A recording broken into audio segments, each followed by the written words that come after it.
पिछले एपिसोड में हमने देखा कि श्वेता घर वालों को उसके डर का कारण बताने ही वाली होती है, लेकिन फिर वो सोचती है कि इतने सालों से छुपाया हुआ वो राज खुल जाएगा जिसके बारे में सिर्फ वो और शबाना जानते थे।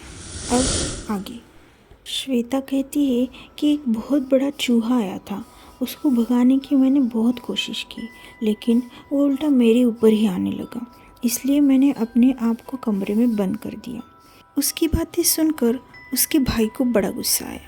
उसने कहा, एक चूहे के लिए तूने इतनी तोड़फोड़ कर दी और ऊपर से हमको भी बुलाया। तुझे पता भी है कि हम लोग की जान निकल रही थी घर आने तक। मन में कितने बुरे ख्यालात आ रहे थे, पर तुझे क्या, तूने तो उस चूहे के चक्कर में पूरा घर सर पर ले लिया। इतना कहकर उसका भाई वहाँ से चला जाता है। उसकी भाभी उसे कहती है, श्वेता देखो, मुझे नहीं पता कि तुम चूहे की वजह से डर गई या कोई और बात थी, लेकिन मैं बस इतना कहूँगी कि अमर के साथ तुम्हारी शादी होने के बाद तुम अमेरिका चली जाओगी और वहाँ तुम्हारे और अमर के अलावा कोई नहीं होगा।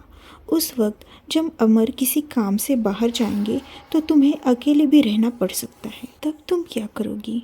जैसे तुम्हारे एक फ़ोन से हम सब भागते हुए यहाँ पे आ गए, वैसे वहाँ पर कौन आएगा? इसलिए please grown up now and take care of your self. तुम्हारे भैया से मैं बात करूँगी। तुम्हें तो पता है तुम जान हो उनकी, इसलिए नाराज़ हो गए, ठीक है? इतना कहकर भाभी अपने रूम में चली जाती है।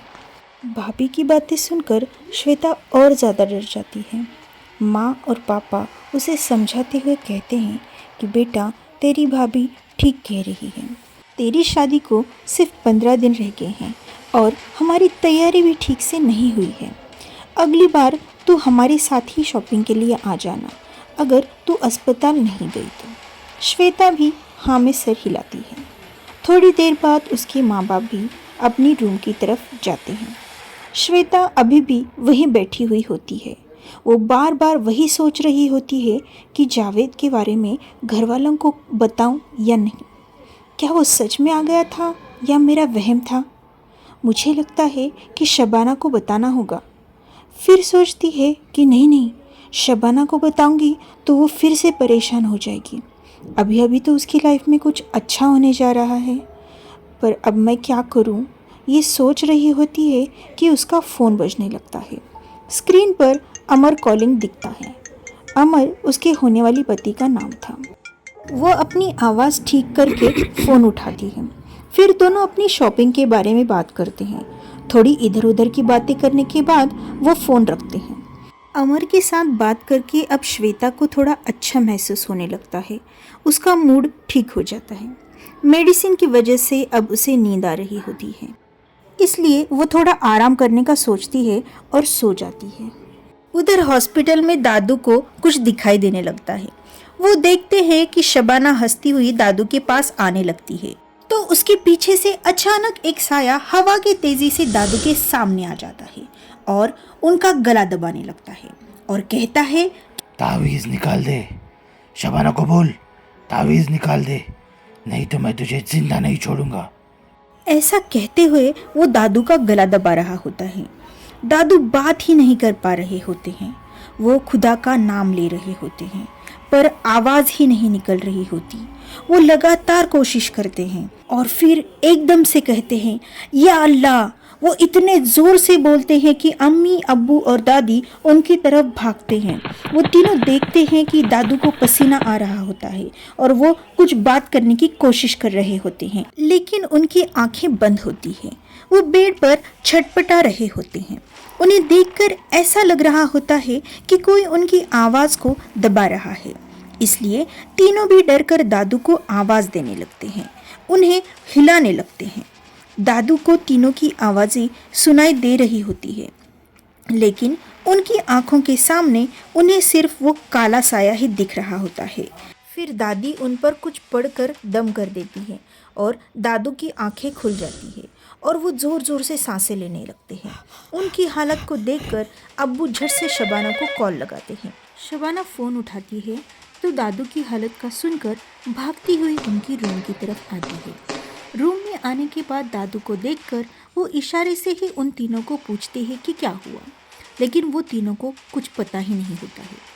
फिर शबाना उनके पल्स रेट चेक करती है, स्टेथोस्कोप से उनकी धड़कनें सुनने लगती है, तो उससे समझ में आ जाता है कि उनकी हार्ट बीट बहुत बढ़ गई है, उनका बीपी शूट हुआ है।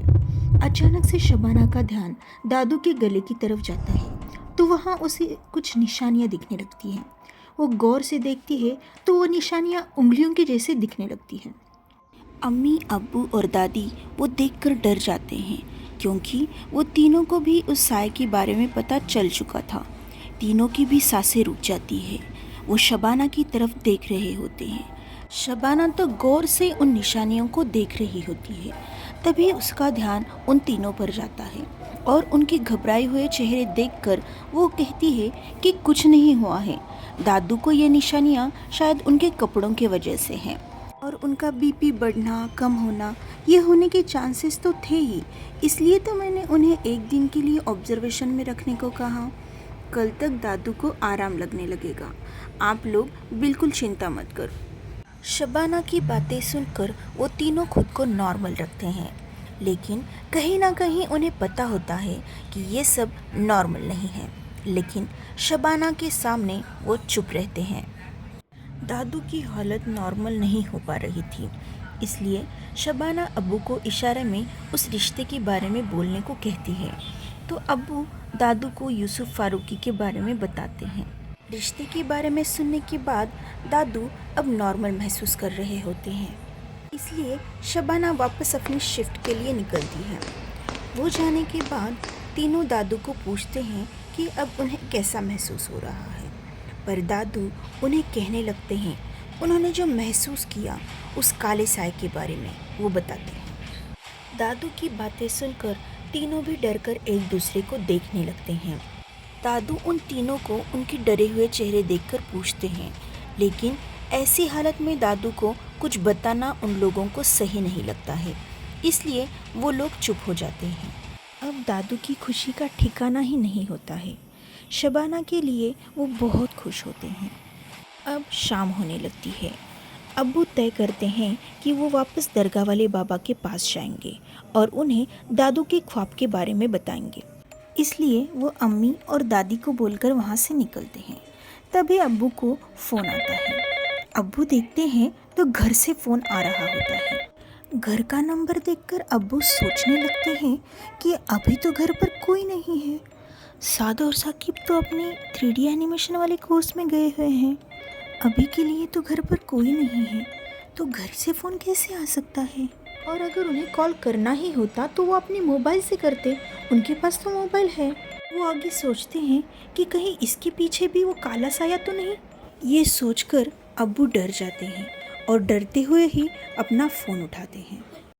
घर पे कोई ना होते हुए लैंडलाइन से फ़ोन कैसे आ सकता है? क्या इसके पीछे भी उस काले साए का हाथ है? ये सब जानने के लिए सुनते रहिए पतिव्रता मीटिंग द गॉड।